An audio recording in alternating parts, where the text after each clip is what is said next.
The first asset, Adam, is compromised. The secondary asset, Abel, is terminated by an internal threat, Cain.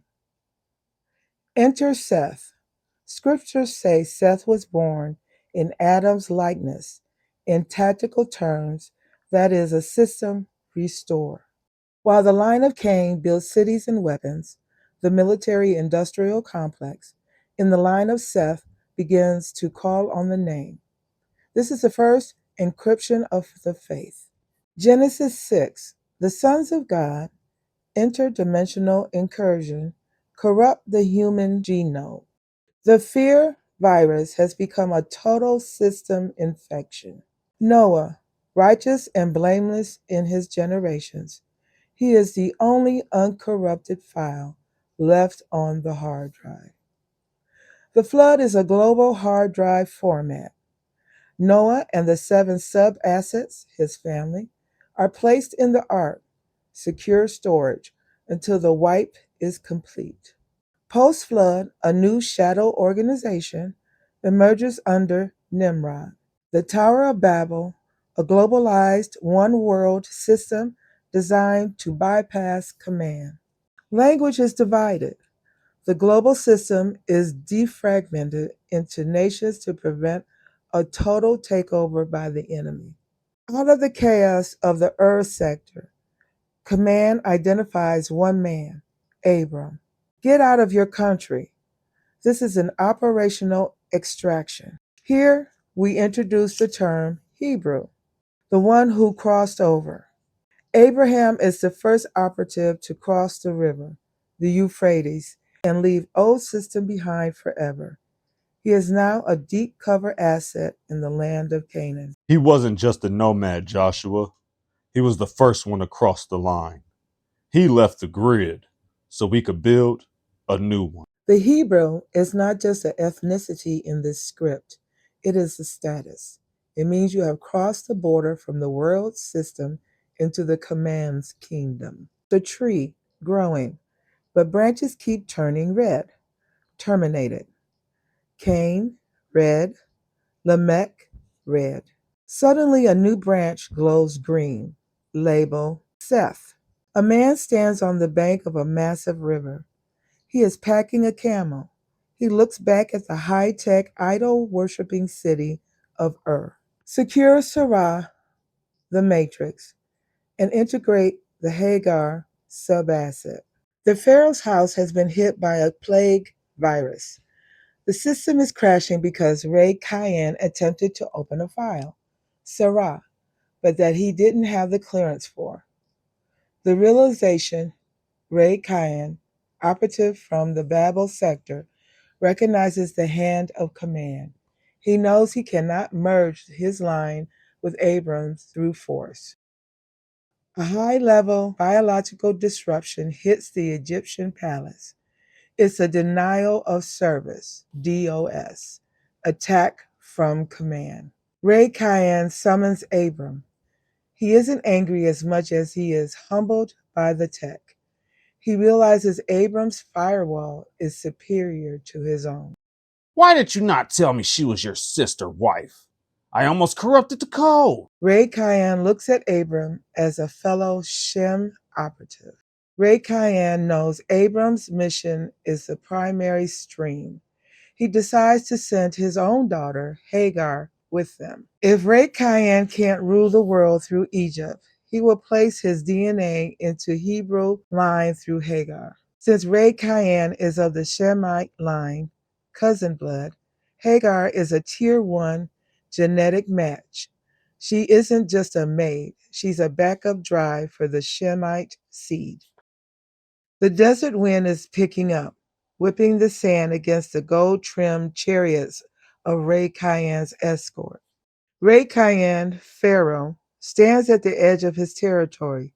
He looks at Abram.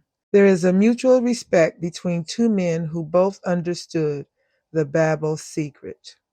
He gestures to Hagar, who stands behind Sarah. To Hagar, Better to be a servant in a house of high command operative, daughter, than be a princess in a kingdom that is destined to fail. You understand the code, Rakayan. Why stay here?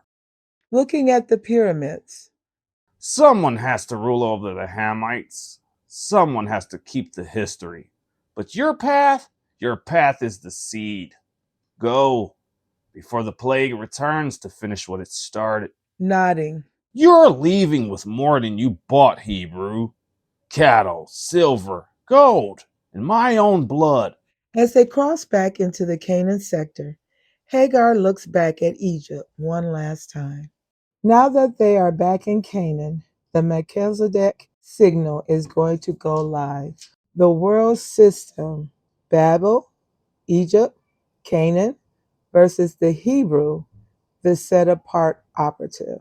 Manual override with Hagar isn't just a domestic mistake, it is a security breach where the Hebrew unit tries to use world system methods to achieve command goals. Analyze the collision between the Hebrew promise and worldly logic. The download of the error is delayed 10 years in the Canaan sector with zero biological output. In the ancient world system, the code of Hammurabi Babel law, if the primary matrix is barren, a surrogate asset, Hagar, is used to secure the line. Sarah proposes a legal patch.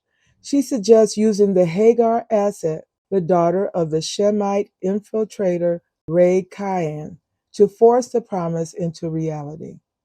Abram and Sarai in the command tent. The silence of the promise is loud. Sarai presents the Hagar option. It's logical, it's legal, and it's worldly. It's the Babel method. The circumcision seal, a physical hardware mark that separates the Hebrew from the world forever. The clock is running out on my biology, Abram. We have the land deed, but we don't have the user. Command gave us the promise, but maybe we are the ones who have to execute the code. Looking at the smoking oven, scars on the earth. Command said from my body. And Hagar is my body by law, by Egyptian protocol, by the customs of the kings you just defeated. Take the Ray Cayenne asset. Secure the seed before the line goes cold. Abram, the lead operative, fails to consult command. He listens to the voice of the unit instead of the voice of the headquarters. Abram takes Hagar. The override works. Hagar conceives immediately. As soon as the Hagar asset is activated, she views the Sarah matrix as obsolete. Domestic insurgency, Hagar carrying the cousin Shemite blood, and now the Hebrew seed, begins to challenge the internal hierarchy. Sarah deals harshly with the breach. Hagar is forced out into the wilderness sector. An angel of command intercepts Hagar at a fountain of water. Return to the unit. Hagar, submit to the matrix. You are carrying a wild asset.